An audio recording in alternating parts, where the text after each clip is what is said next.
Alrighty. Well, I think it's time for me to get started. My favorite one of those was they had. Yep, I'll begin.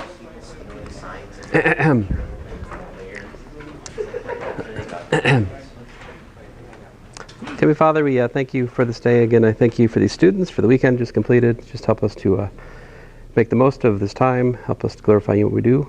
And just help us to understand a little bit more about your creation today, Lord. In your name I pray, Lord Jesus. Amen. All right, so let's talk about geosynchronous orbit.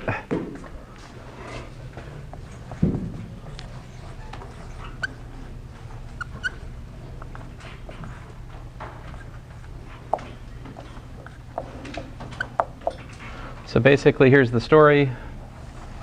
You got Earth,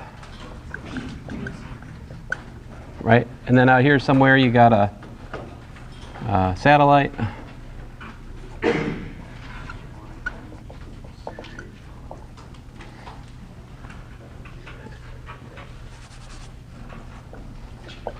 There we go. And the question then is, what radius is that orbit going to be? Have to be if the satellite tracks with the rotation of the Earth, right? So like, so maybe this is the North Pole, right? So, you know, if the satellite's going to track the rotation of the Earth, let's say,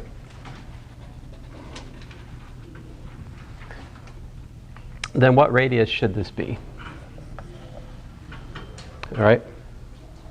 So what's the physics here? So to a good approximation, the orbit's circular. All right. The Earth is at the center of the circular orbit, right? And what's keeping the satellite orbiting is, of course, the mass of the Earth, right? So what we're up against here is the gravitational constant g times the mass of the Earth times the mass of the satellite divided by the radius squared.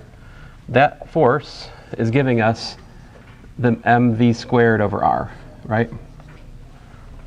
Now, of course, the mass of the satellite is irrelevant. I mean, that's not entirely true. If you hypothetically had a satellite that weighed the same as the Earth, well, then that would be a different situation, right? But of course, the mass of the satellite is essentially nothing compared to the mass of the Earth, right? So that's why this is a good approximation. You know, the idea is that the center of the orbit is the center of the Earth, right? We're neglecting other things, right? Like, what are we neglecting? Can you guys tell me?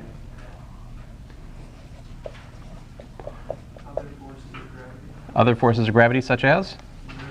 The moon? Yeah. The moon, other satellites, right? Is that reasonable?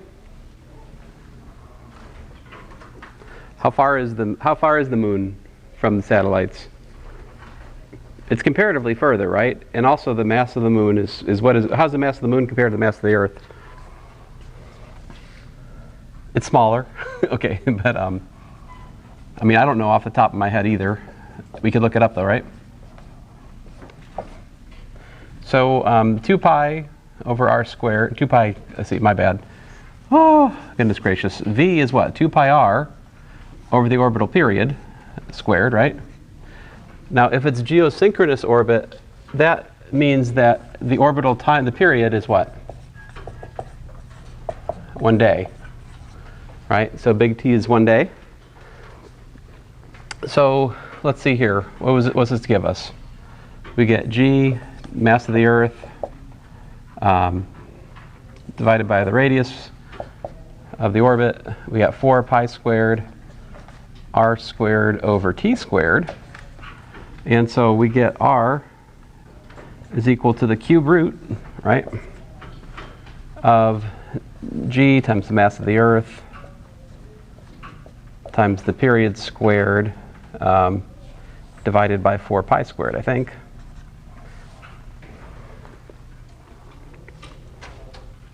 Let me step away from the math.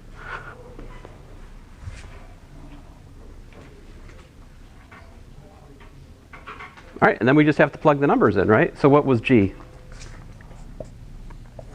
6.67 times 10 to the minus 11. Mass of the Earth, what was that? 5.9, is it 5.924 times 10 to the 24? Is that right? Kilograms. Let me ignore the units here for a moment. I'm working in kilograms, meters, and seconds. They'll work out. The number of seconds in a day is 86,400. All right. Again, I'm square that thing. Divide all of that by 4 times pi squared. All of that. Take the third root. What do we get? I mean, we'll get a number that doesn't mean a lot to us, right? Because we don't really, truth be told, we don't really think in meters, right? At least I don't. Do you think in meters? No.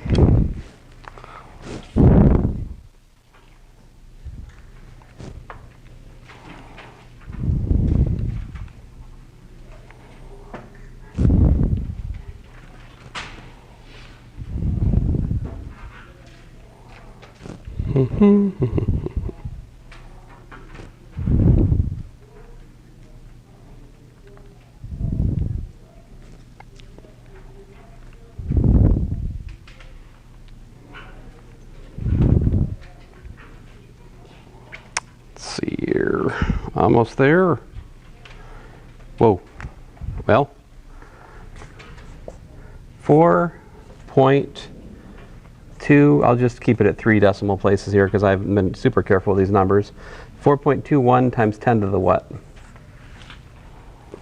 1, 2, 3, 4, 5, 6, 7 meters. In other words, about 42 million meters, right? How many miles is that?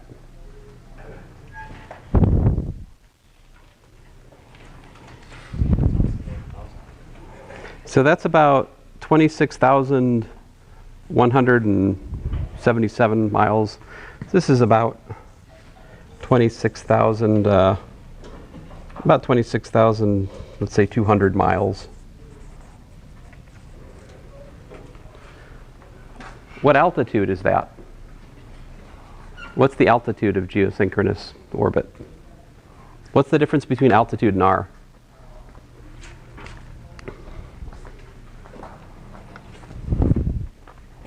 It's important that you know the difference because I might ask you questions about these things, right? So altitude is the distance from the surface of the Earth out to the satellite, right? So there's also the radius of the Earth here, right?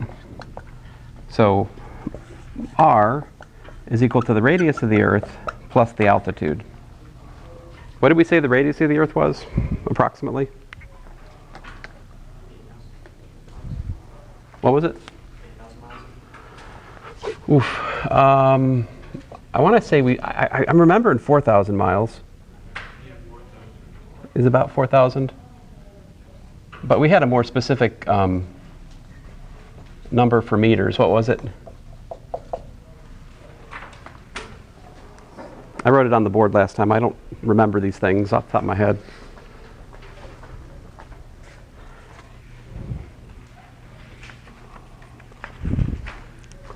Probably got it written here somewhere. Anybody remember?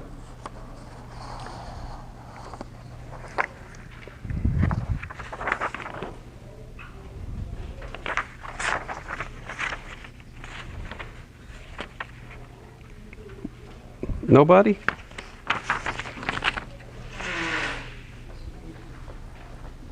So what was the radius of the Earth in meters? 6 million. What is it exactly? 6 point what? 378,000. 6.3778 times 10 to the 7th meters. Is that right?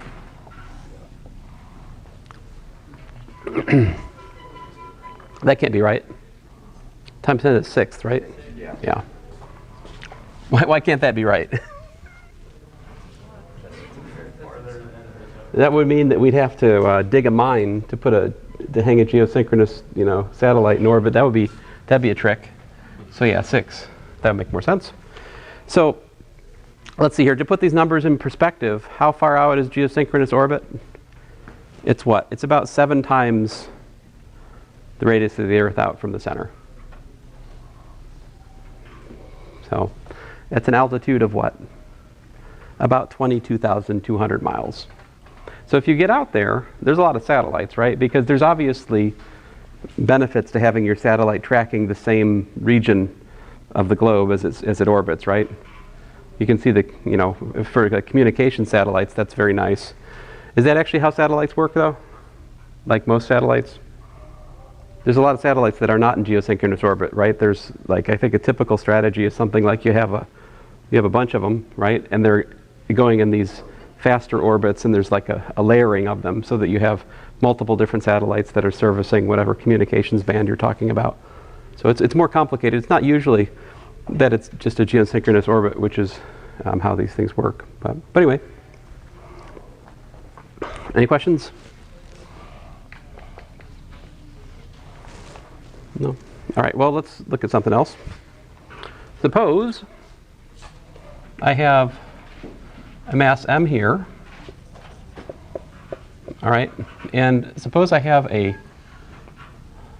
strip here of mass, let's say little m, right, over length L. All right? My question is this, and I'm assuming that this is placed symmetrically in the interests of us not facing too difficult a mathematical problem, all right? So we're going to put the rod symmetrically like that, and we're going to put it a distance, let's say, r from the center of mass of this sphere, all right? And maybe I shouldn't say that that's, well, I need to come up with a, let's see here. Well, for all intents and purposes, we can think of this as a point. So there I'm begging a deeper bit of theory, but it's true that we can take this, as long as it's a spherical distribution of mass, it is logically equivalent in the physics to think of it as if it's just a single point mass of that mass, right? The gravitation that's from a spherically symmetric distribution of mass and a point mass, it's the same. That's a big theme of your next semester for you guys. When you take electrostatics, this is going to be a big idea. Replacing spherically symmetric distributions with like a point of the same value of charge in that case. Okay, so the question then is, what's the force of the mass big M on the rod due to gravity? So find net force on rod due to gravitational attraction of M.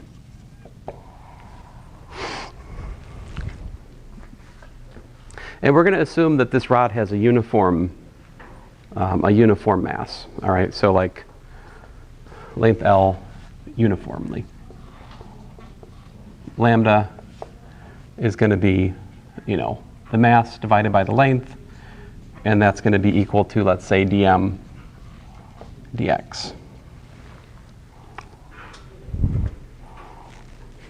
So I'm suggesting we use x as a coordinate. So let's, for lack of imagination, let's put the origin. Well, you got two choices, right? You can either, well, there's many choices, but the two choices that seem natural to me is either to put the origin at the center of the mass or to put the origin at the center of the rod. What do you guys want? We can go either way. Mass, all right. So the origin's down here then. Beep. And how are we going to figure this question out? What do you have to do? Do you guys know? We know Newton's law of gravitation is what? Force of gravity is g m big M over script r squared script r hat, right? Where script r is, I usually put a minus somewhere in here. It's an attractive force. It points in the direction, right? So what I need to do is I need to think about like a little dm right here. Yeah? And think about this distance. See, this distance is my so-called script r.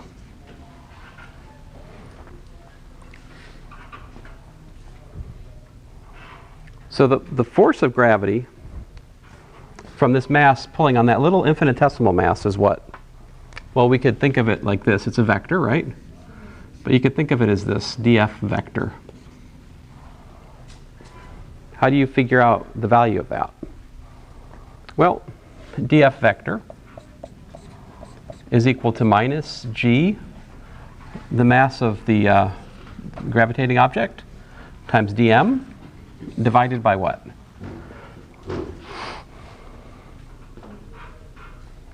Now, there's a convenient other formula here that you could write, I should mention. You could also rewrite this as minus g m big M divided by the distance cubed times our vector. That's a convenient thing to do here. So I need to give a label to the point up here. This point is where? This point is actually at where? It is at, let's say, x, comma, what's the y value here? I erased it, but what was it? I said this distance was r, right? So that point right there is x comma r.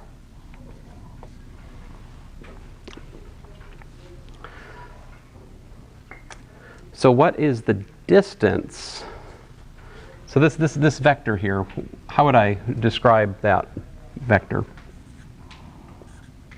What I want is, let's see here, well, xr minus the origin, right? Which is just xr. So in fact, the displacement vector from the center of the gravitating mass to the point we're looking at is just literally the vector x comma r. Now, is that right? I mean, that's right, but notice that the law, the Newton's law of gravity, has a minus in it, so that makes more sense, because it should be pointing down and to the left for my currently pictured one, right? Gravity should be attractive. Now, this, we got to cube it, so we're looking at, you know, x squared plus r squared to the 3/2, and then my my r vector would be xr.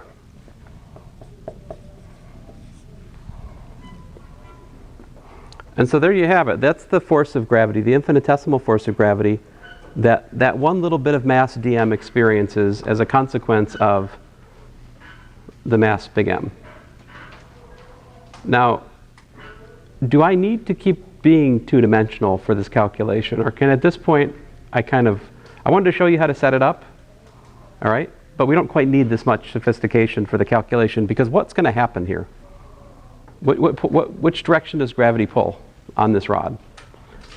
Straight down, right? So it must be, as we do this integration, right? As we do this integration across the rod, it must be that the horizontal part of the gravitational acceleration cancels out, the left versus the right, right? And you can start to see that even here. See, because as you integrate this, you've got x. This is an even function. You're integrating an odd function from like where? Minus L over 2 over here to L over 2, right? So of course the integral of an odd function over a symmetric interval of the origin integrates to 0. So you guys are right, your intuition's right. The force is vertically downward. So we can really just focus on the y force, right? And the net y force should be equal to the integral from minus L over 2 to L over 2, right? Of minus g m r divided by x squared plus r squared to the 3/2 power. And then my dm is supposed to be what? Well, the dm, I'm sorry, I'm supposed to put a dm here, right? But I want to trade the dm for what? See this up here? Our dm is actually m over L dx. So let's do that. So we've got m over L dx. I mean, I'm doing that implicitly as soon as I write these bounds. Once I write the bounds minus L over 2 to L over 2, I'm committing to using x as the integration variable, right?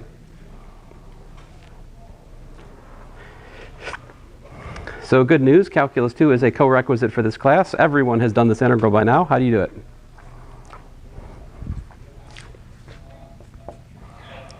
You're like, with much suffering? Yeah. So big G, little m times big M divided by L. And I think what we'd like to do here is double it, right? Double it. Minus 2 GMM L, integrate from 0 to L over 2. And you got yourself a dx over x squared plus r squared to the 3/2.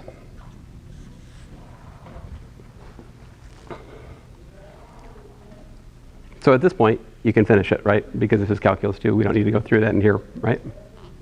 You make a trig substitution, what? X equals to what? I think our tangent theta is a good choice, yeah. So I'll stop right there. So this should give you a strong hint on how to work one of your homework problems. What's the difference with the homework problem? Instead of making the strip go horizontal, it goes vertical. So it's essentially the same problem. Your homework, it's like this. So you're trying to find, I don't think it's touching. I can't remember. Like that. So you're trying to find the force, the net force of gravity on a vertical, like meter stick above a point mass like that. Why can't you just plug it into the formula? The reason is this. The force of gravity here, right, and the force of gravity there are different. They're variable. So you have to integrate the amount of force on each little bit and add it up. This one's easier than the one I did because you don't really have to even think about the vector issue, do you? You can just calculate the amount of downward force on each little bit of mass and set up the corresponding integral. So, any questions? Yeah. So that the question on the homework, we would do two-dimensionally? Like we wouldn't have to worry about going to one side or the other, or one-dimensionally, I suppose. In some sense, one-dimensionally, yeah. I mean, this problem is also in some sense one-dimensional, right? But we assume it doesn't have any grip. Yeah, I don't think. Well, I don't think any width is given to you in that problem, if I remember right. So it's just under enough rod. Yeah, yeah.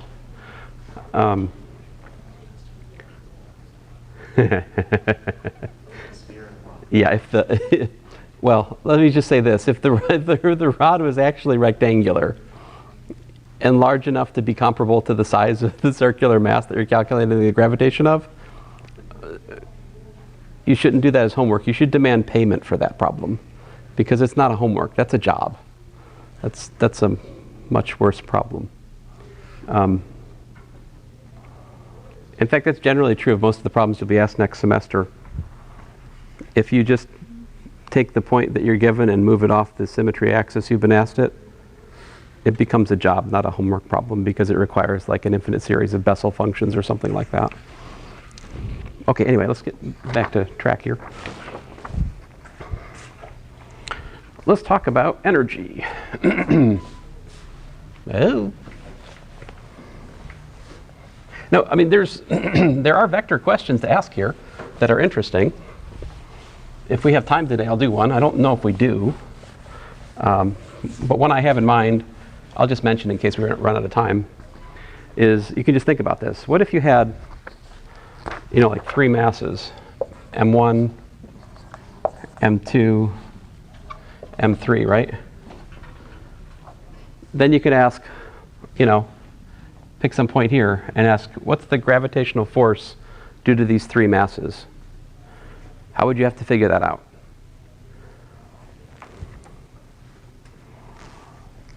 If I have a 4th mass in the middle, how would I figure out the gravitational force from 3 masses? I'd have to give you coordinates. I have to tell you where they are, right? But then you'd have to calculate the force of gravity from 1, the force of gravity from 2, yeah? the force of gravity from 3, like that. And you'd actually have to calculate the sum of the vector forces of gravity on that central point, right?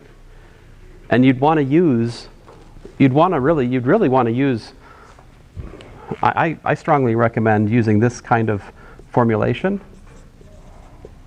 So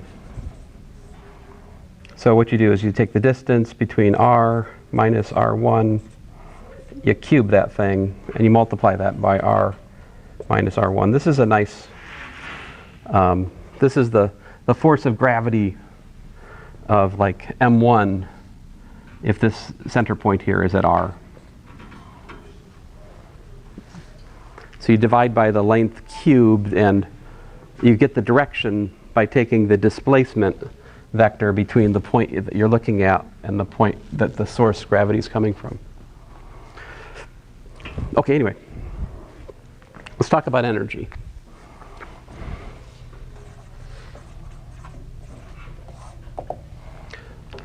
We will come back to this in future lectures in slightly less ambitious things, like we like to think about a problem where you've got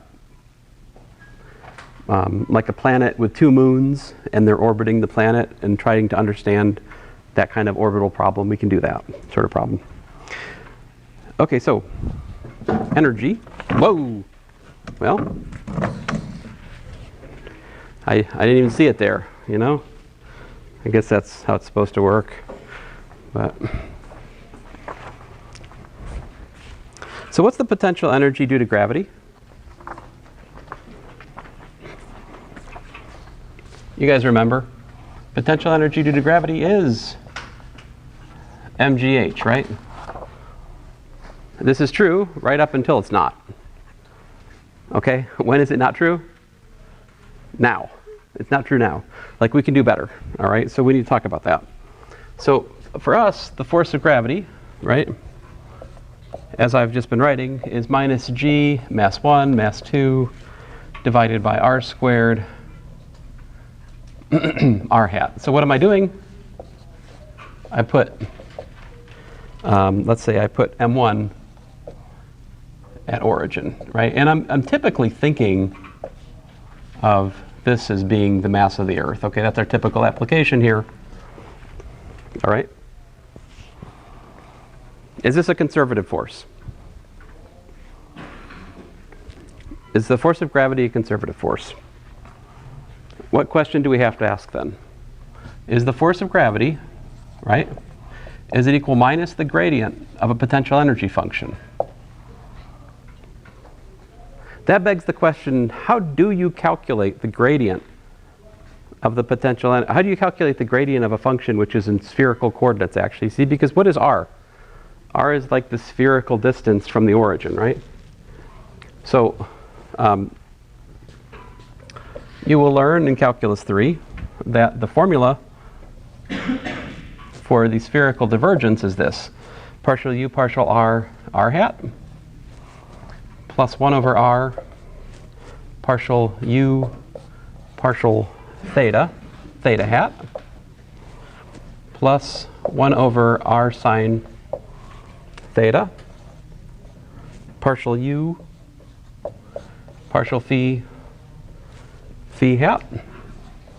Now some of you are in Calculus 3 and you're saying, I never saw that. That's right, because you were cheated. So this is the nature of Stewart's Calculus 3, is it gives you maybe 60% of what you actually need to know for engineering applications. But this is the honest to goodness gradient in spherical coordinates. So you guys tell me, as you look at this formula right here and that formula right here, is there any theta or phi dependence for the potential energy? I mean, apparently not, right? It's just a function of r. This makes sense, right? If you think about the symmetry of the problem, surely the potential energy should just be a function of the radius. So see, all we have to do then, this is 0, this is 0, and what we're up against is just partial u partial r is equal to g m1 m2 divided by r squared. And this, I think we can figure out, right? What's the formula?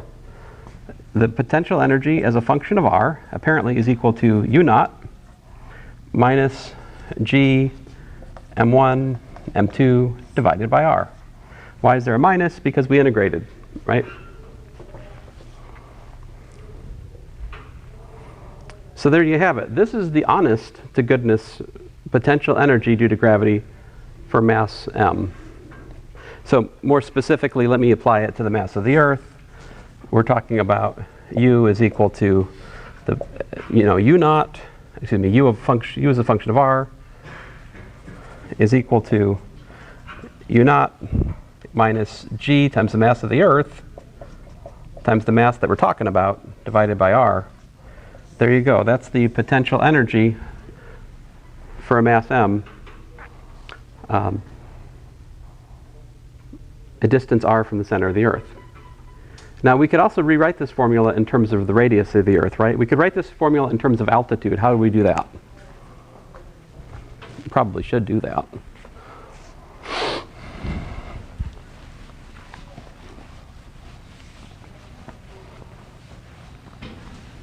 What's u naught, by the way?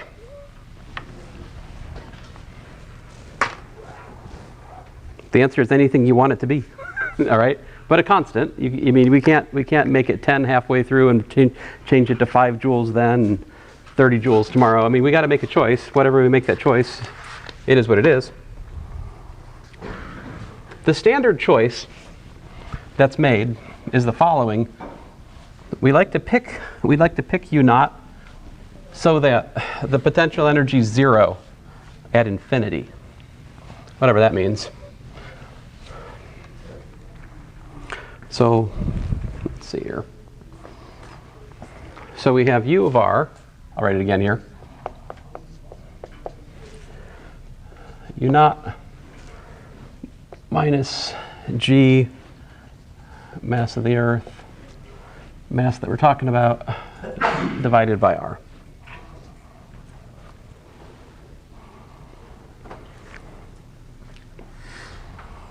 So typically, people just set this to minus g mass of the Earth, mass over r. So you can set u naught equals to 0. That's a choice that you can make. All right? In other words, what I'm saying is that when you're very, very far away from the Earth, the potential energy due to the Earth is 0. You could just as well make the potential energy very far away from the Earth, a constant that was non-zero. It's just a mathematical choice.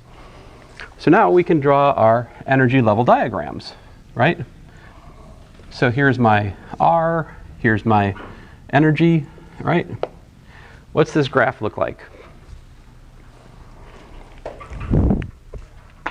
What happens as R goes to 0 here?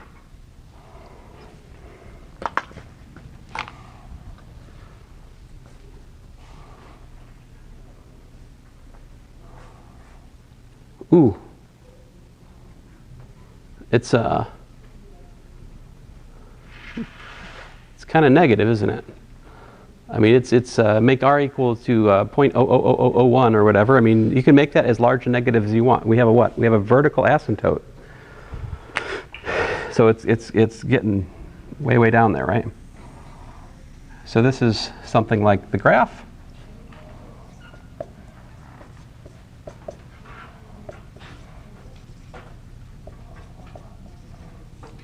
So does that make sense? Is the potential energy infinitely, I mean, what would that mean? How much energy would it take you to get out? Suppose your energy level's down here, right? How much additional energy do you need to add to get away from where you are? Right? You need this much energy to get free of the Earth's gravitation, right? And you see, the closer you get to the center of the Earth, the larger your negative potential energy is, the greater amount of energy you need to get away. Is this actually how that works? This is actually not the truth, right? This is what it would look like if the Earth was a point mass. If the whole totality of the mass of the Earth was centralized at the center of the Earth in a pin. This is what you'd have. But that's not what happens, right? The mass of the Earth is actually spread out, right? Over the flat disk, which comprises the Earth, right? Sorry.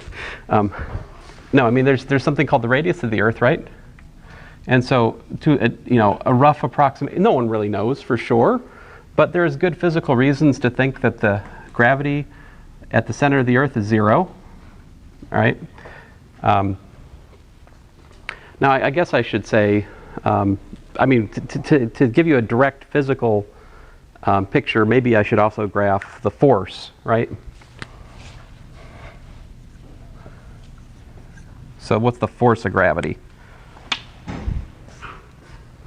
Just minus the derivative of this, right? So it's just pretty much the same picture, right? Force of gravity minus g me over r squared, right? But the thing is, once you get to the radius of the Earth, the force of gravity actually starts dropping off until it gets to 0 at the center. All right, so the picture is something more like that. So I probably shouldn't have a linear drop. It's probably supposed to be, I think listen, it doesn't really matter the details of exactly what happens in terms of the dependence. I think you actually have a problem to think about that, so I'll let you think about it, the problem. But my point to you is this doesn't actually happen because there's not a point mass, right? The radius of the Earth is, maybe this isn't the right picture to draw. What I should draw is, you can't really go past this, right? Because past here, we've got solid Earth, right? Maybe that's a better picture for me to draw for you. So we really can only analyze orbital motion if we're at least at the radius of the Earth, right? Does that make sense? So pretty much the question of orbital motion, it doesn't care about this. Where is this interesting? What is this actually the story of? Do you guys know? What object is it that has very, very large gravity because the mass is very, very small and close together? Black hole. A black hole, right. That's what we get. If you have the mass so close together that even light can't escape it because the gravitational force is so strong, this is a black hole, right? Okay, anyway, let me just draw this picture again. Well, I guess it's okay. So question, what energy do you need to not be bound to the Earth?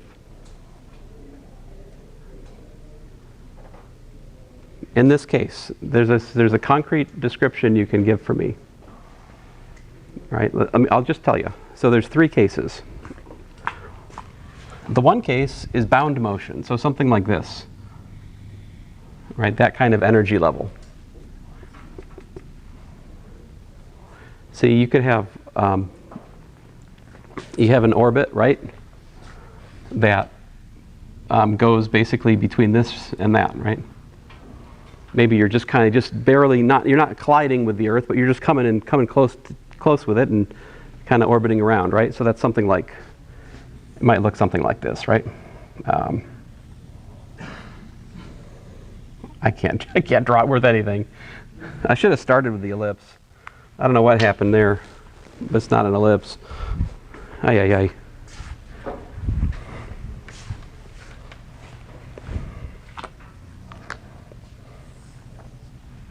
So, maybe this is the Earth, something like this, right? So you might have some kind of, that's probably not right, but my point to you is this could be something like this. You're going from, the point is you've got one minimal radius, right? And then you've got what? A maximal radius out here, right? And so that's pictured over here like R min, and over here R max. That's how you see it on this energy level, right? And you have maximum kinetic energy where? Maximum kinetic energy would be when you're at the minimum radius, right? See that? kinetic energy is how far you're above the potential energy diagram. You'll have the largest kinetic energy right at the minimum radius. You get the smallest kinetic energy as you're going out the maximum, right? This is also true for planets. Planets are going fastest relative to the sun when they're the furthest, when they're the closest to it, right? When they're the furthest away, they're going the slowest, right? Okay, so that's one case. What's the other case? The other case we almost never see. How about energy zero? Like if you just had this exact energy, right? That would be a weird case, wouldn't it? So these kind of orbits, E less than 0, are known as elliptical orbits because they're elliptical. I can't spell elliptical today, apparently. Let me fix it. Elliptical orbits. There you go. E equals to 0. They're not bound, right? But the special case of E equal to 0 is actually what's known as a parabolic orbit. I think parabolic orbits are never really realized in practice because it requires it to be exactly 0 on the button, right? But you can have nearly parabolic orbits. What's the deal if you've got E greater than 0? What's up here if you have energy level up here?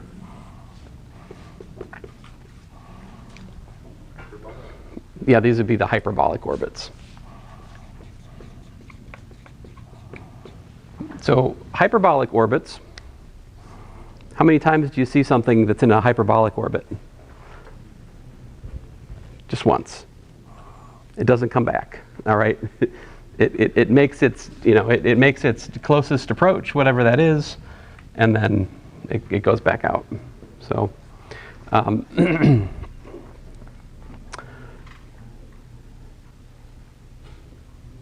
so those are the three cases. So question, if you're at the radius of the Earth, right, and you want to just barely escape the Earth's gravity, how fast do you need to be going? Does that question make sense to you? Like if I don't throw, if I could, if you could just use your imagination a little bit, right? Suppose I could throw this marker really, really fast, right?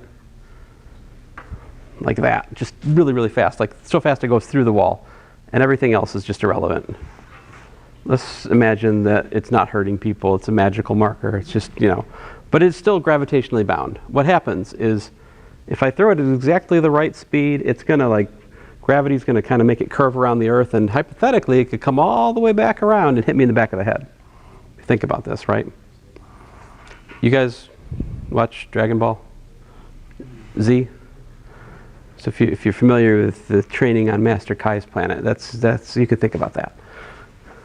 It's a more realistic example of throwing around a planet and hitting yourself in the back of the head. If such a thing could be realistic. But anyway. But at some point, if you give the marker too much energy, you're not gravitationally bound, right?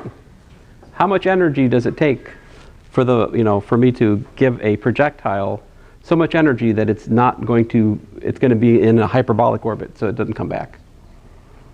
Or let's say parabolic, that's kind of the bubble. So I want what? I want minus g, let's see here.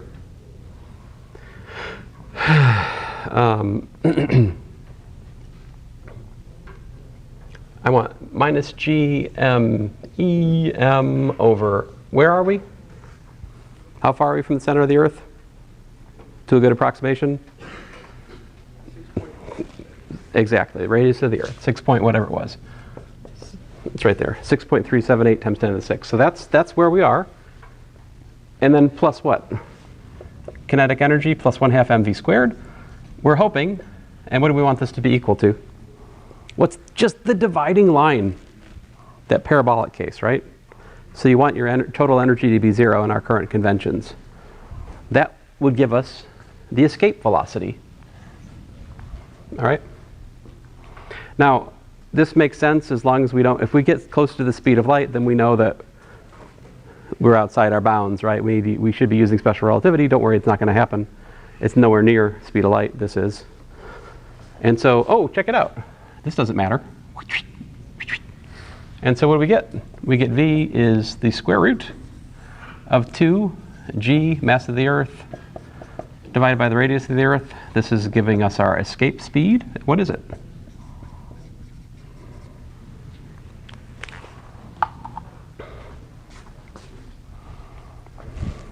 Oh, I'm gonna relax and let Justin do the work. Would you sign up for all my classes, please? It would be very helpful to me. The mass of the Earth. Oh man, I've erased it, haven't I? You don't have it memorized? Yeah, me neither. Or do I? 5.924 times 10 to the 24th, I think. I don't know. It's something like that. 7.2. 7.2? 5.972? Yep. Man. Thank you. It was like a mass of a few cities off or something. A few mountain ranges, maybe. Yeah. Wonder what the mass of the Appalachian Mountains is if you like cut them off at sea level. I got 11,176 meters per second. What? Say again, what? 11,176 meters per second. Man, that seems large. I thought it was like 1,000. That seems too high to me.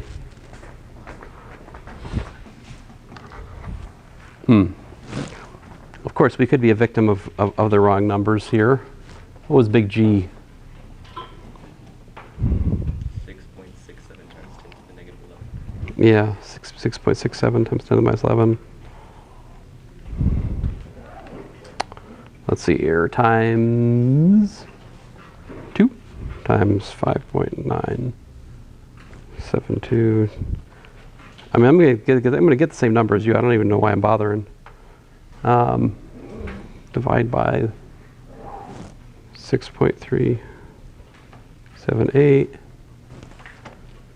Divide by. Did you guys hear about Chuck Norris running for president in 2024?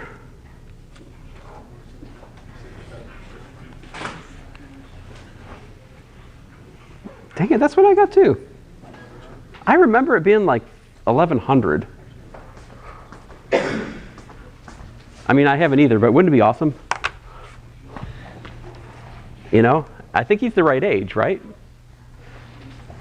you know how old Chuck Norris is? You guys said 90. That's funny. So like, I ask older professors, they're like, he's like 60, right? I was like, I think he's like 79. We looked it up. He's 83. So you guys say he's 90. That's funny. I like it.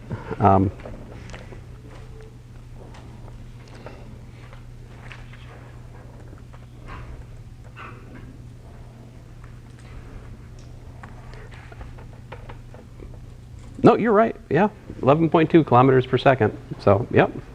So that's kind of big. But this is the kind of speed that you have to develop on a rocket, right? If you want your rocket to leave orbit of the Earth, this is the minimum speed that you need to get to if you want to leave the gravitational attraction of the Earth. Right now, if you're just interested in a like an orbit, I don't think you need to get past that. That would be to get this is the necessary velocity to be gravitationally uncoupled from the Earth, right? So satellites don't have to be gravitationally uncoupled. They're in elliptical orbits, right? But if you want to leave the Earth's gravity, right? If you want to travel, beyond the solar system, let's say, this is the minimum. But you need more than that, right? Because you got to escape the gravitational pull of the sun and other things. Yeah. Is this just a plan for projectile motion, or you're actually accelerating? So you can be going at constant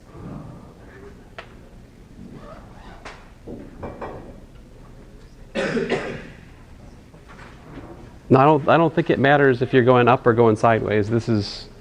We're talking about like energy considerations. It doesn't care what the direction of the motion is. Well, they say But like satellites would have thrust, so this is like a point speed, and then it reduces until it uncouples. They're saying you can have thrusters, then you don't have to go as fast as you keep pushing.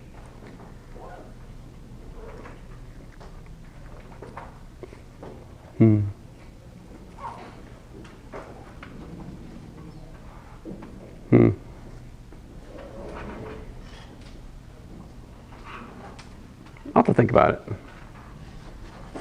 But I don't think the rockets we know about, they're kind of irrelevant, right? Because like everything that Elon Musk is putting up there is not this. He's not trying to escape Earth's gravity. He's just trying to use Earth's gravity to make himself some money, right? So, maybe.